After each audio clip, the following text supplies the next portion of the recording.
Save our ship. SOS.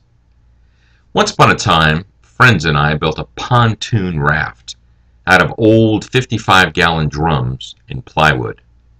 We wanted to float out past all those weeds near the shoreline so we could swim in the deeper water of a nearby lake. The raft looked as solid as the engineering skills of adolescent boys would allow. Well, we got on and paddled the raft out to the really deep part of the lake. We weren't out there very long before I had that sinking feeling in my stomach, literally, as I noticed that the water was slowly rising. Water was seeping into the drums, maybe through the nail holes. With great effort, we made it back to shore. The raft was almost completely submerged, and we ended up wading through the weeds and mud to get to the shore after all.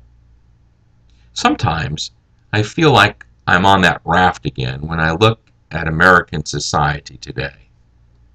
I'm on a raft that is sinking into deep, cold, and muddy waters. Faced with a sinking ship, some people sit idly by, paralyzed into inaction and passively awaiting their inevitable death by drowning. Others fight to keep the ship afloat and will bail water as fast as they can. Which are you? In Ephesians 5, the Apostle Paul says, "The days are evil," and he urges Christians not to live in darkness anymore.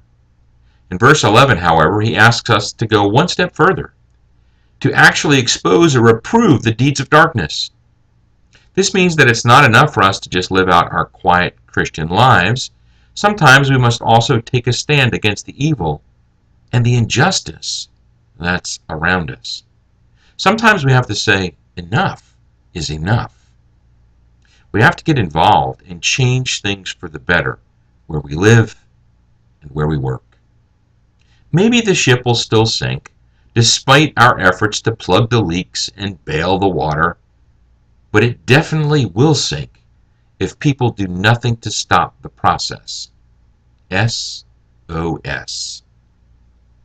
You are the light of the world. A city on a hill cannot be hidden. Neither do people light a lamp and put it under a bowl.